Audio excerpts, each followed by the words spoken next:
Well, hello, ladies and gentlemen, and welcome to another edition of InSLide The DIRT. We want to thank all our supporters who have pitched in and become a part of what we're trying to do here, which is make dirt racers great again. And dirt track racing, dirt racers mainly, and we're going to talk about something along those lines on how important it is for the racers to be great, more so than track or series or something along those lines. We're going to get into that, but first off, I want to give a big shout out to Canyon State Car Care there with Greg Edwards. He's jumped on board, helped us out a lot with some of the vehicle issues that we actually had, and I think he could help you out with some of your vehicle issues as well. And he's located right over here in El Mirage, Arizona, just outside of Phoenix. And if you need any kind of car care or anything done, this guy will take care of you, especially if you're a part of the racing world. And not only him, but we also want to thank all our supporters. You'll see their names going across the bottom of the screen. If you want to become a part of joining the support, joining the Team Dirt aspect over here with Dirt Track State of Mind, you can donate directly at paypal.me/dirttrackchaz. We'll put a link on there. There should be a link around the bottom as well coming up throughout this broadcast, as well as monthly. If you want to jump on monthly, we have a Patreon, patreon.com/dirttrackchaz. And all this stuff goes towards helping me get to tracks, help me have time to be able to even do some of these things that I'm doing, make the music, make the videos, talk about racing, and get the attention of the general population and just other people who are in these powerful positions that we speak about in the dirt track or in the racing world, that is. And they're hearing my voice, and I feel like I am kind of trying to represent the dirt track racer more than anything else, because that's the one person that is getting disrespected, disregarded, and just has no awareness or respect within this regular world that we live within. But we're going over here right off the bat to Casa Grande, Arizona. We are in the Arizona, Phoenix area, and Casa Grande in Arizona, the Central AZ Speedway. They had the ASCS Southwestern Sprint cars on hand, IMCA modified, sport modifieds, bombers, and they also had two classes of micros. The track was kind of interesting. The surface, the actual track itself, looked really racy. High bank, 3/8 mile, really fast, right around the top, right around the bottom. The wing sprint cars were getting around that track very quickly. Their concession area is actually located underneath the main grandstand area, which has a awning above the top of it. These classes were on hand. We're gonna start off with a little bit of education. I'm not gonna get too damn mad, but I'm gonna get a little bit educational, and this damn lecture ain't gonna be about kissing some ass. And this may offend some people, and it may offend the track and ban me, and if you gotta ban me and get rid of me, then just fucking do it. So anyway, and this is gonna be a little bit of a shocker for some people out there. This race was on a Saturday night, and it was called the Hippity Hoppity Easter Race.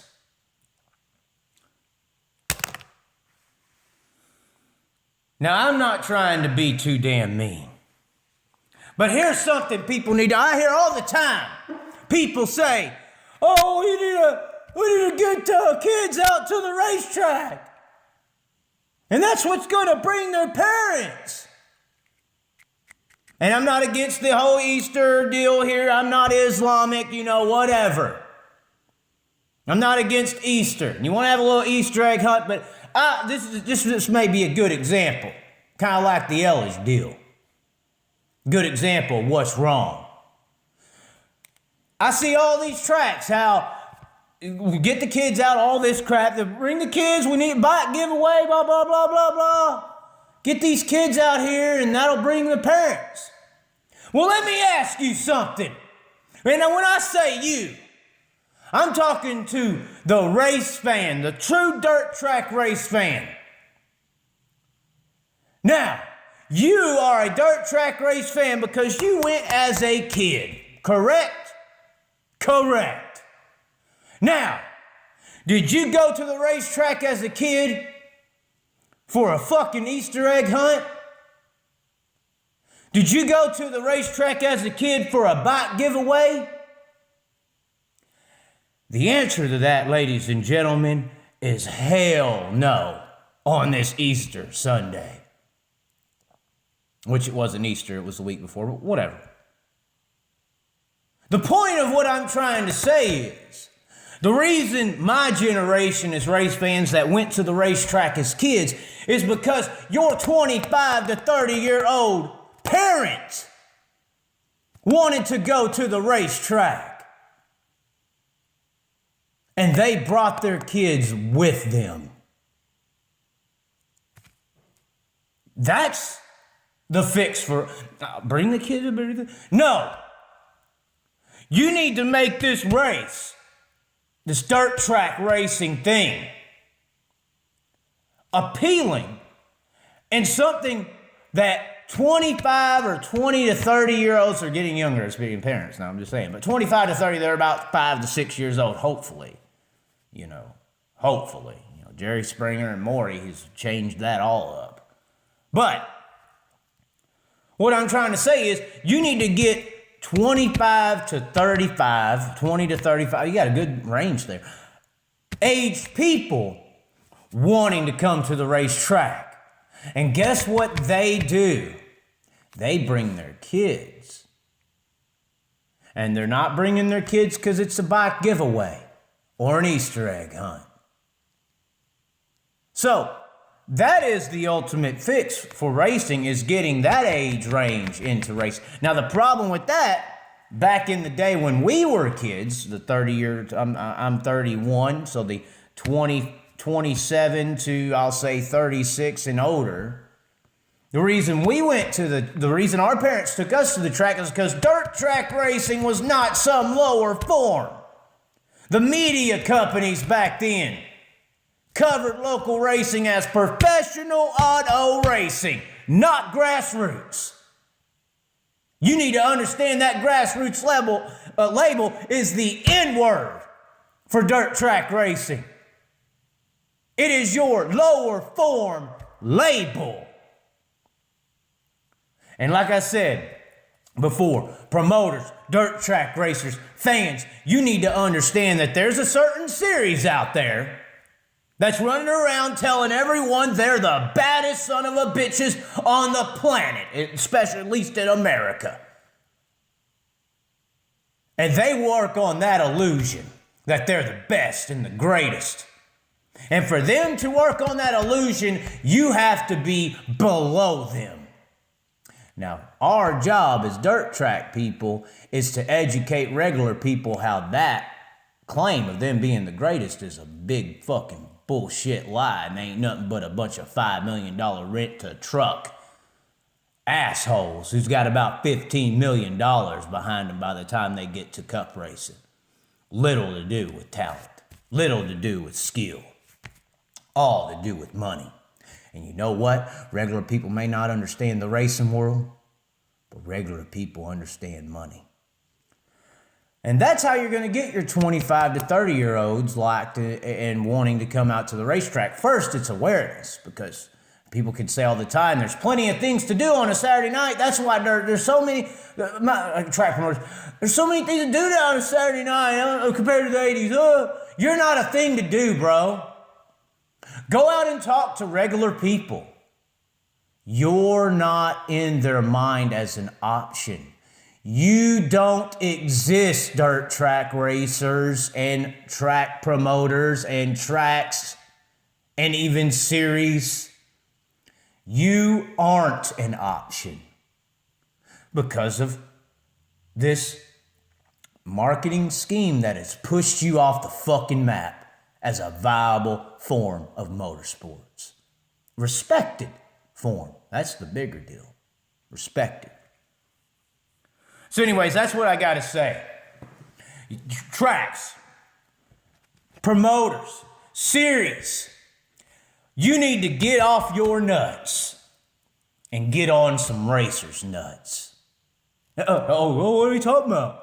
put all the money in this shit. Look, bro, it's very simple.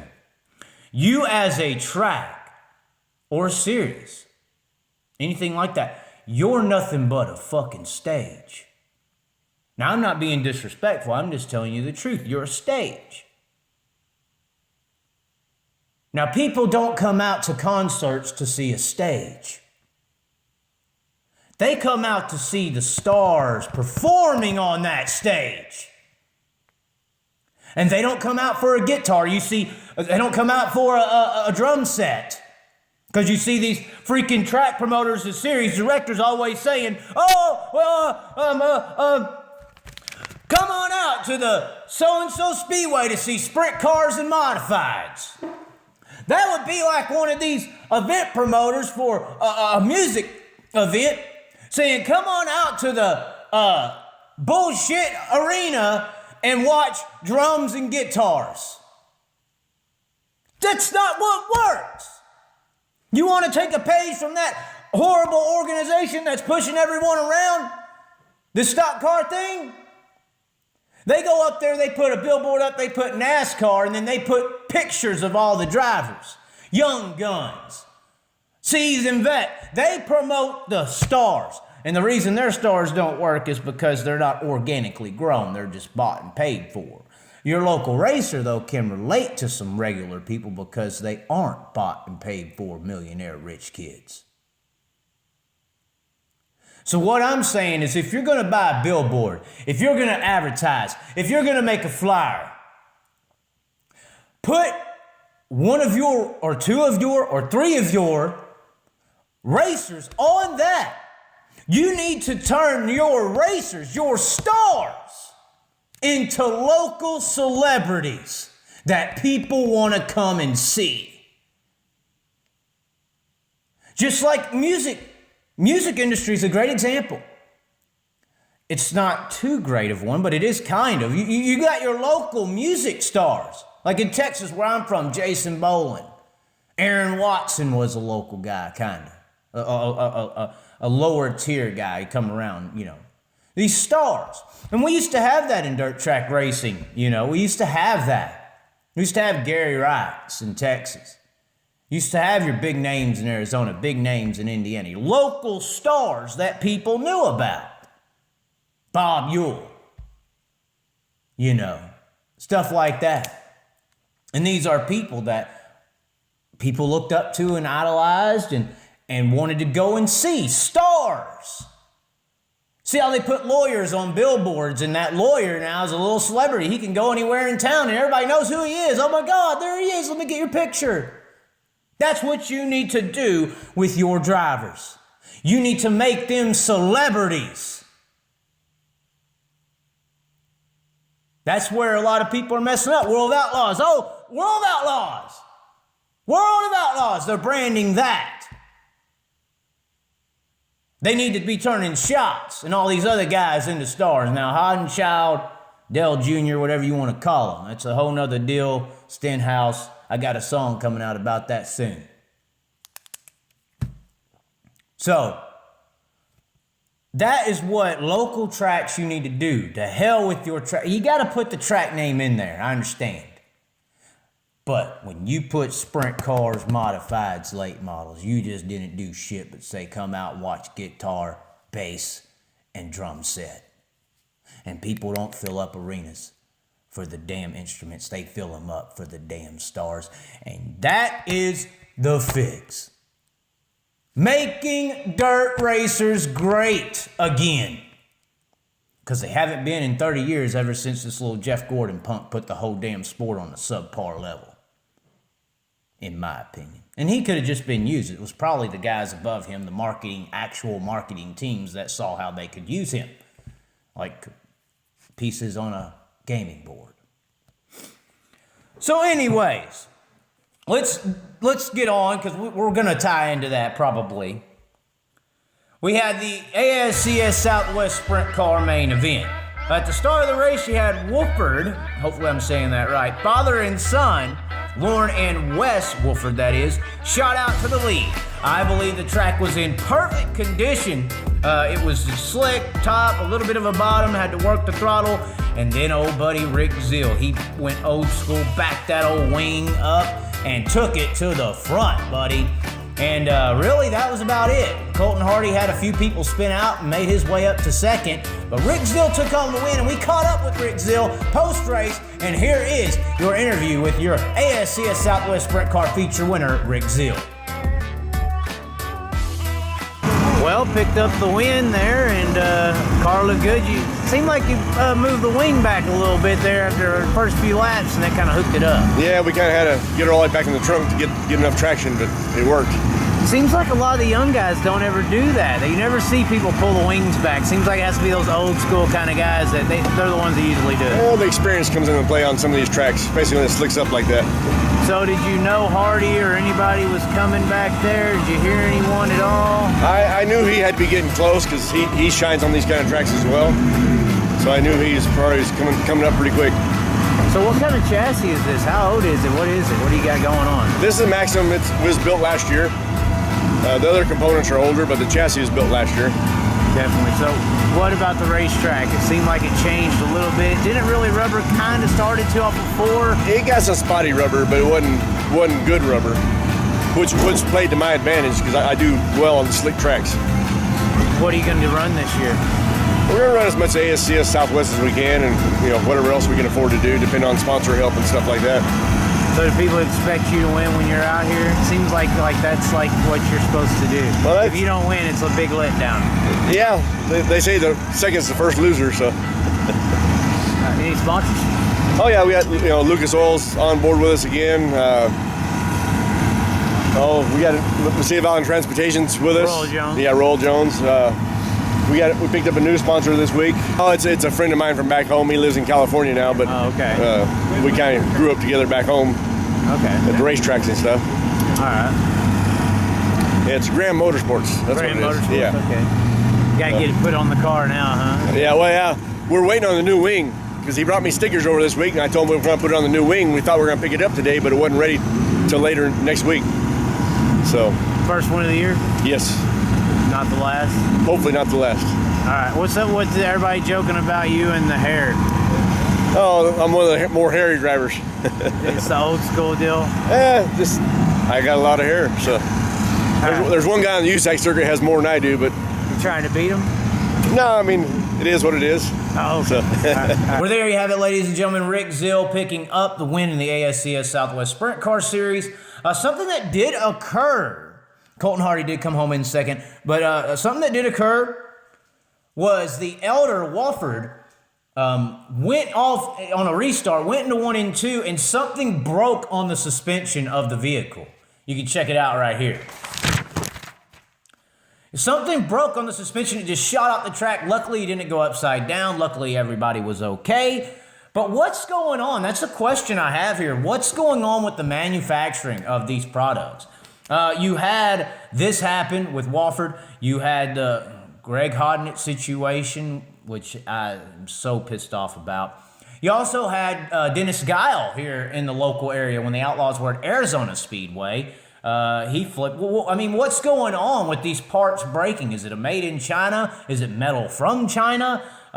What's going on? This is dangerous because these race machines are very, very fast, very powerful, and they are very safe considering how many of them flip all the time and people walk away at the speeds that they're flipping and crashing. But these parts breaking is how you have that if situation occur. They talk about sprint car racing being dangerous and all that. Well, yeah, it is dangerous. And these racers deserve to be a little bit more respected and given some attention for defying death behind the wheels of these race cars. But I'll tell you what, these parts breaking and everything like that, something's gotta fucking change. Because this is, when there's a little gap in a wall somewhere where there's an inside wall opening, or there's this little piece sticking out or something like this at a track, these parts breaking and darting cars left and right is what's going to cause an if to happen. And there's an if in all forms of motorsports. but especially sprint car racing because of how death-defying it is. They're on the edge out there. And if they are going to lose their life, hopefully it would be by a personal mistake or something that they did wrong. They're taking the risk when they get in the car. And they're also somewhat saying, if something happens, it's on me. But when a part breaks, that's not on them. And if somebody gets killed because of a part break, that is horrible. And really disrespectful to the sport. So we need to figure something out right there. I may have to dig in a little bit more, but something I noticed there, glad that Wolford's okay. Other classes that were on hand, IMCA Modifieds were racing, and the win was picked up by Kelsey Foley. Hopefully I'm getting that name right. I believe it's Zach Madrid's girlfriend or sister or something like that. I don't even know if there's a difference between those two things here in Arizona. No, I'm just kidding. But, that's somebody, having my King of the Wheel event. This is a female racer, and she kicks some ass.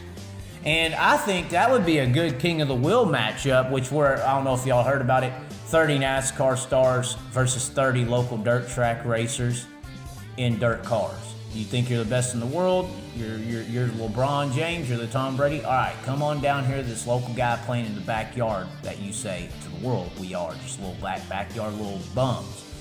Get in this car, and you don't need no practice, because you're LeBron. Get in this car and whoop his fucking ass. Or right here, her ass. So I would put her, maybe bring Danica out of retirement. Maybe even Haley Deegan, because we already know Haley Deegan's on the fast track to stardom over there. It's happening. So come on, put them in on IMCA Modified, Kelsey Foley versus Haley Deegan. IMCA Modified. And I want to hear, put them in a truck, put them in a cup car. No, you're the star. You're the LeBron. You're Tom Brady. You shouldn't have to. You should be able to walk on down here to these lower levels and just destroy everyone if you're up here. If you're getting paid and getting the attention of up here, you should be able to come on down to everyone down here and just kick their little backyard playing ass.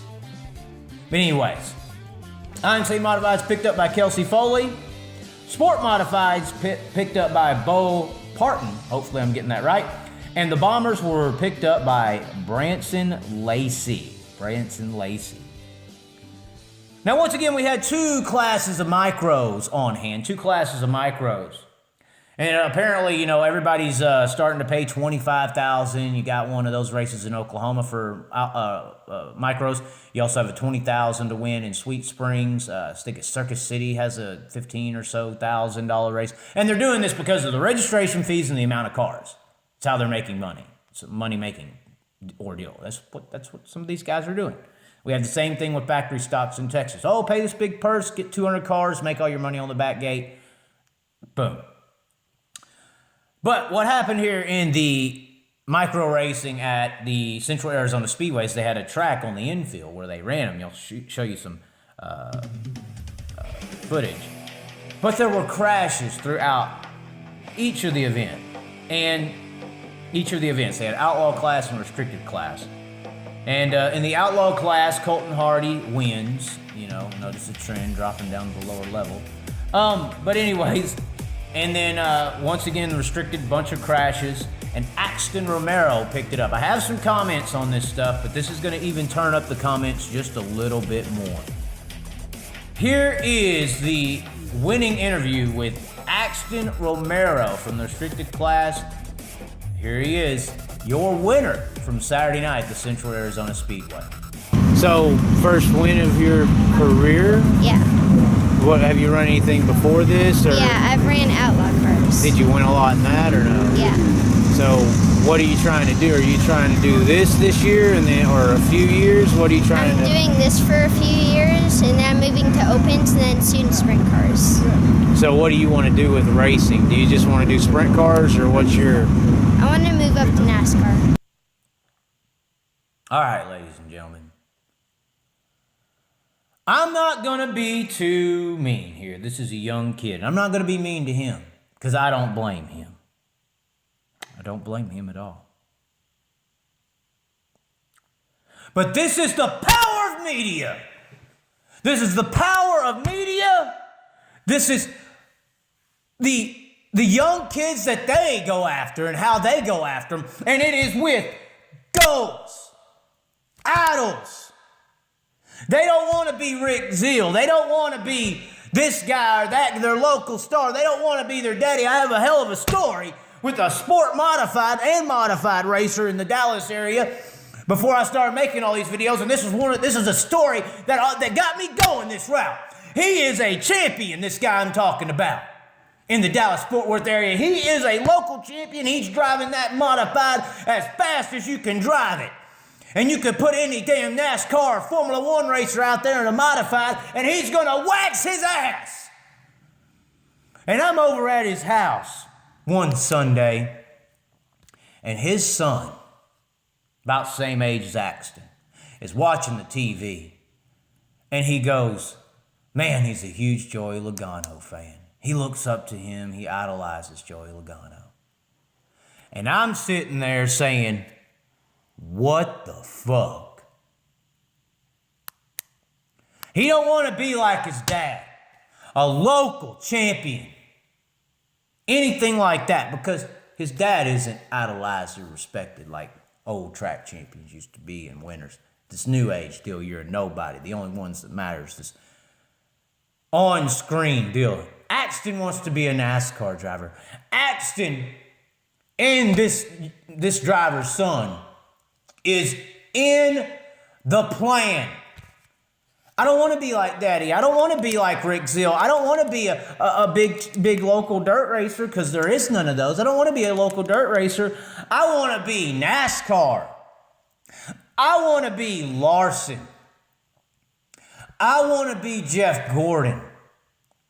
I want to be Jay-Z. I want to be Kardashians. Pop culture. They have put these idols, these stars, these pop culture phenoms, and taken the youth and given them this dream. Idolize this. Want to be this. And I don't know about Axton's father, which I talked to for a brief period. Is Axton going to feel like you let him down when you can't afford $5 million for a truck ride? Or $250,000 for a K&N ride? Or $750,000 for an ARCA ride? It's unrealistic expectations. What is a realistic expectation, though, is making dirt racers great again. Having local celebrities in the dirt track racing world, making race fans with our show that we put on. And getting these kids out of the manipulation and marketing schemes that this media empire has put on them. Get them back to respecting their local racer and idolizing them. And they might if people was coming out to see them and they were local celebrities and people that matter. But they're not. Just like that guy back in Dallas who's a local champion, wins 10, 15 races a year. And his kid, his own son, don't even look up to him. He looks up to Joey fucking Logano. Pop culture has fucked the world up. And we can do something about it by talking about it. That's the first step in any change in human history, is talking about it. And that's all I'm doing. Anyways, I don't know who's running the micro scene around here, but the ones, whoever's running it, you're making a lot of money on parts, buddy. I don't know who you are, but hell, you can make enough parts, the midget scene's getting big. You may be able to afford to start building chassis or something.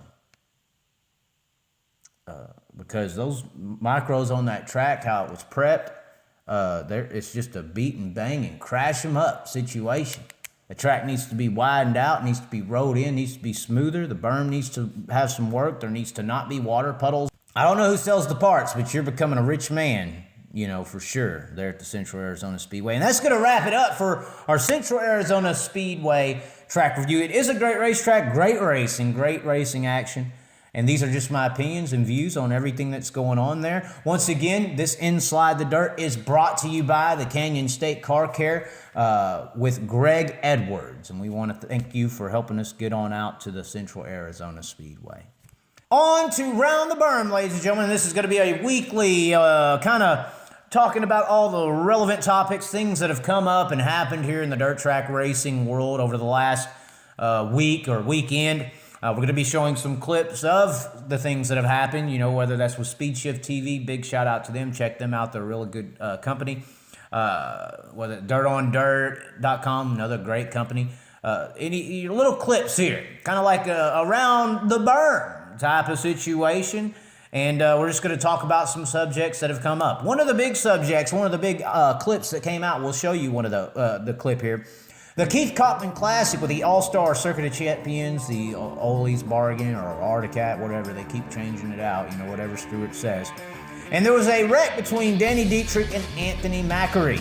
Macri had a run on the top of turn 2. We'll show the clip here once again. And got to the outside of Dietrich. Dietrich came up, hit him. And a lot of people are trying to blame Dietrich, which I don't understand what happened or how you can do that. He did nothing wrong. Nothing wrong at all, Dietrich. What happened there was Anthony Macri showed you who he is. Anthony Macri, for those who may want to condemn him for pulling that and trying to go for it, Anthony Macri's on the racetrack to win the damn race. All right? That's what happened right there. Port Royal Speedway, I don't know, or wherever this Anthony Macri's from, here's one of your stars you need to promote. This is your superstar. Because this is a guy who's willing to put it on the line for the win. He's running 140 miles an hour up next to the wall, one of the most dangerous racing machines in the world. And he sees that gap closing and he says, I'm gonna go for it.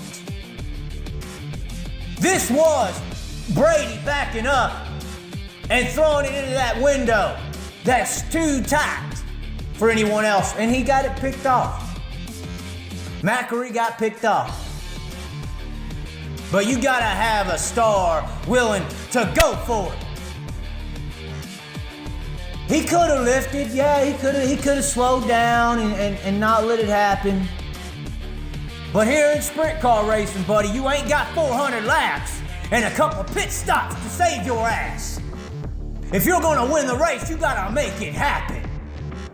And Anthony Macri tried to make it happen and it didn't work out. But you know what? I applaud Anthony Macri. Go for it. Throw the throttle down and try to make it work.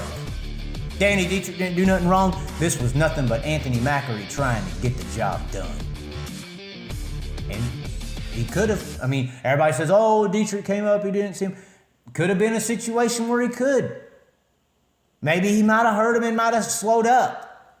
Not saying he did hear him or anything like that, but all I'm saying is they say, oh, they always go out to the wall there for 3. Sometimes they don't. Sometimes they want to run a little lower on the straightaway because the tops of the straightaways slick off. A lot of the times guys who run the bottom, they try to stay a little low off of the corner and down the straightaways because that's where more traction is located, because usually right up next to the wall it's dried out. Macri may have thought he could have had a little bit more of a run, got the nose up there to where he could have saw him a little bit better. There's a lot of variables there that occurred. But Anthony Macri went for it, buddy. And I applaud him for that.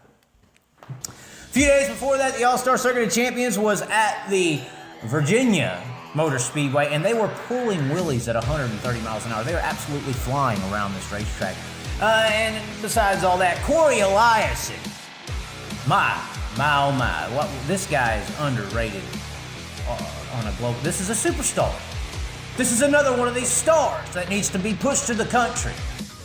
He's not on his way to NASCAR. He's running a damn 900 horsepower sprint car out here at 140 miles an hour sideways and pulling motherfucking wheelies. He ain't out there going in the corner lifting up the throttle and dragging a little brake and turning in while their spotter tells them where everybody is, and then they're gonna come in an hour to get some tires and fuel. No, that's not where our stars are. Our stars are out there getting it fucking on, putting on a show. And you know what? I had that King of Will idea. Bring on Lewis Hamilton over here and put him in a sprint car against Corey Elias. Hell, even Jimmy Johnson, but I want the best. I want the best in the world. Anyone out there in another form of racing, you think you're a bad motherfucker? Jump in a sprint car and outrun Corey Elias. And we'll put that shit in the Vegas odds and we'll make some money on your ass. Because the world will hear Lewis Hamilton versus Corey Elias in this thing called a sprint car. Well, I've never heard of a sprint car. It must be one of these weird tractors that fuck the dune buggy things. Oh God, look at it. It's 900 horsepower? Okay, cool. I mean, Camaros have that now. Can't be that much of a deal. I mean, it's Lewis Hamilton. This is great. Corey Eliason, I mean, yeah, he's young and worked for what he has, but fuck is he? It's nobody. This is fucking the best versus some nobody. Make some money off of your ass. Make some money off of your ass. Other racing, Edge Selzy dominate the Stockton's Asparagus Cup that they have up there. It's a weird, interesting, I think they have like an asparagus festival. Selzy just dominated that race. Late models were in action. Spring Nationals at Smoky Mountain. They had a good one. Check this announcer's enthusiasm. Your way, Smoky Mountain Speedway, roaring to life. The greatest race in this main event right here was Ricky Wise. Ricky Wise, who's one of the greatest drivers from Canada right now, especially Winnipeg, Manitoba. Swapped it up there with Overton for a few laps, had a pretty good battle. Overton gets the advantage, but can't track down Dale McDowell, who picks up the win over Overton and Wise. And let me stop right here and talk about late models versus sprint car. Late models versus sprint car. The late model world, let me wake you people up. Sprint car world, we need to work on our shit. Okay? And I've been a sprint car fan my whole life. I enjoy late models and modifieds, but sprint cars is just something it's something I've always, it's the top speed dirt. And it's done a lot. Wing sprint car racing used to be just a little step ahead of everyone else. That's why they got invited to IROC and everything else like that. But the late model world right now has 2 national series. Racing for 50,000, 25,000, 100,000, all this stuff all the time. Dirt million. Their stars are what people come to see. This is why this is successful. Late models are successful. Because the biggest stars in late model racing that the fans come to see out are at the track running dirt late models. There is no Jeff Gordon effect. Tyler Reddick, they don't give a fuck that you left. They don't care if you come back. There's no bigger names in late model racing than Bloomquist, than Davenport, Jimmy Owens. Even young guys are able to come and race late models like Ricky Wise, Tanner English, Bobby Pierce. Their fan bases are huge and gigantic, especially compared to an Eliason, a Selzy, a Macedo. Because they're the biggest thing, and they are the young guns in late model racing. Whereas in dirt track racing, all of our stars are second rated. They're not the biggest ones. They're not drawing the fans. The fans of the sport are waiting for Larson, Stewart, and Bell to be there. This damn Jeff Gordon effect. And it goes right back to Axton, man. It goes right back to Axton. Axton Romero is why. Axton Romero was Kyle Larson.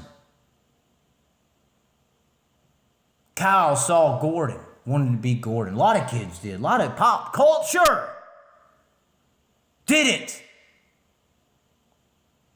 Young sprint car fans want to be Larson. Gordon. Larson wanted to be Gordon. Stewart.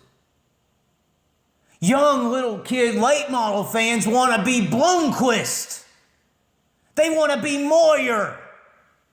They want to be Bobby Pierce. So they show up for those guys. They idolize late model racers.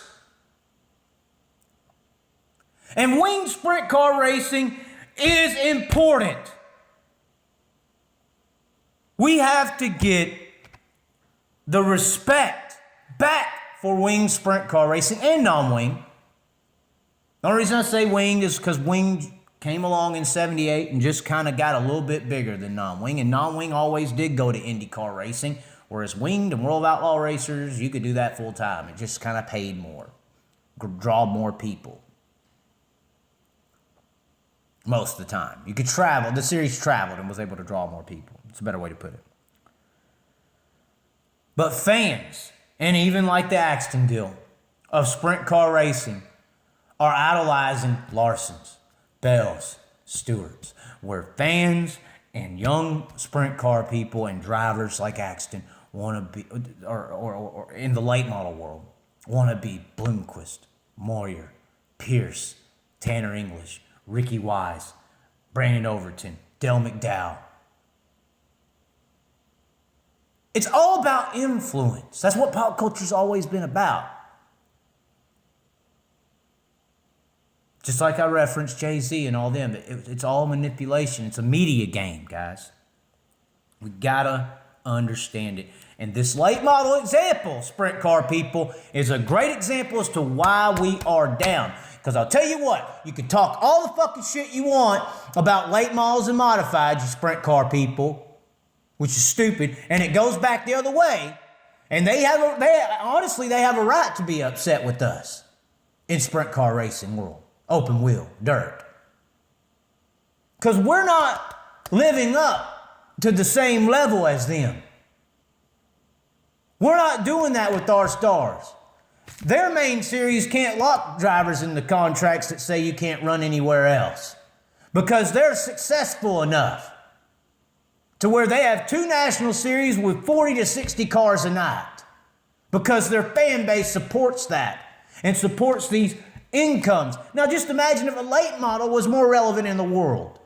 Imagine how many more fans they could have, which is where the income and payout increase is at, is when we get this regular world all around us to understand what we are or hear about us and respect us. That's why going through stock car racing to raise the awareness of dirt isn't going to work, because you're going to be below them when they promote you. We need to be self-sufficient and promote ourselves into the sprint car world, open wheel world. Look at what late model racing has. I'm talking about the psychology of the media and how they're working people. It's real, buddy, and it's not just in dirt racing, it's in a lot of walks of life. Sprint car racing needs to get like late model racing. We need to start idolizing our drivers, build them up, make dirt racers great again. And that's when this sport will become great again. That's when these payouts can rise. When we get this world out to the racetrack. So open wheel world, I challenge you to match what late model racing is doing. Your young fans in open wheel racing, your young stars, your fan base is waiting for a Larson Stewart or somebody like that to show the fuck up. Well, you've lost. Late model racing don't need that. There ain't some 25-year-old late model racer saying, man, I just need to get a shot in a truck and I can be like the guys that matter. They matter over there. They're the biggest thing on the block. They're the young guns in dirt cars.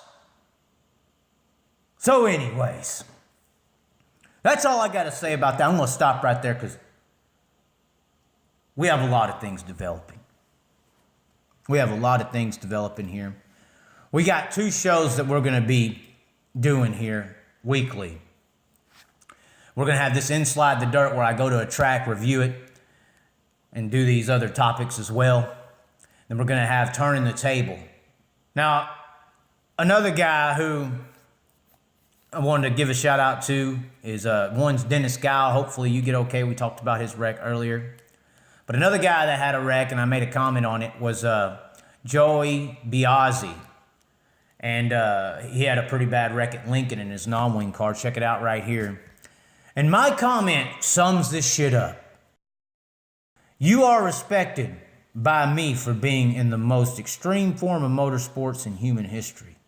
I hope you get well and take it to the front next time. And that's the big deal, ladies and gentlemen.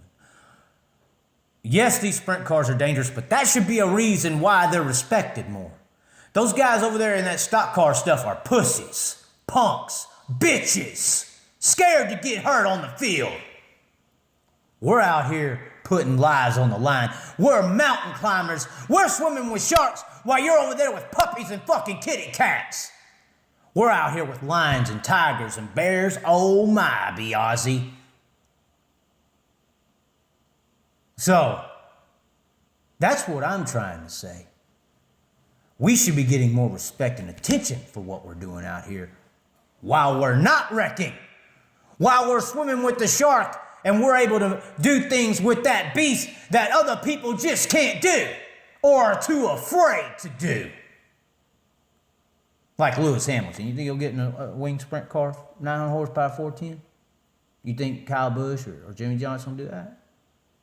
They're domesticated little bitches. We're wild. We're out here with the sharks. We're playing with something that can hurt you. And that should be idolized and respected. And that's what I'm about, making dirt racers great again. Joey, Biazzi, hope you get better. Once again, ladies and gentlemen, I want to thank everybody for tuning in. That is going to wrap it up. As for this show and all the shows that we're doing, and you want to be possibly join, be a supporter, get added today. You can add me. We'll have a link down here at the end and in the chat or in the description there. Direct paypal.me/dirttrackchaz. Monthly at patreon.com/dirttrackchaz.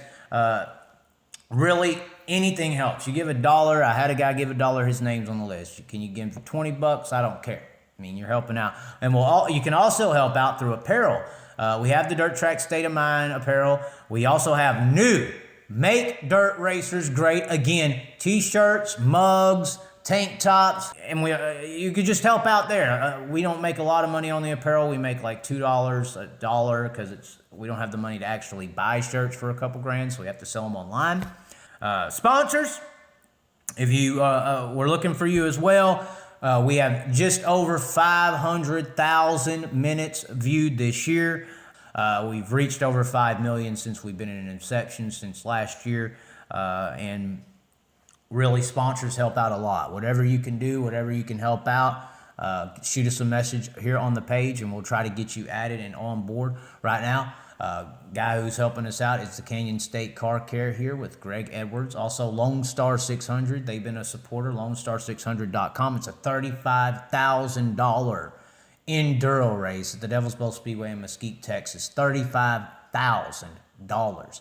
Also, if you go to sign up for that, contact them. Let them know that Chaz is the one that sent you. Chaz Thompson got you over there. If you sign up and build a car, race for $35,000, it's a big show. Kenny Wallace is involved. I'm trying to get involved so I can put Kenny Wallace in the wall. But anyways, ladies and gentlemen, that's going to do it for this show. We will be this week at the Leland McSpadden Memorial at the Arizona Speedway. If that is to do a track review, if somebody don't see this and want to ban and get rid of us. But anyways, ladies and gentlemen, we'll see you next time here on InSLide.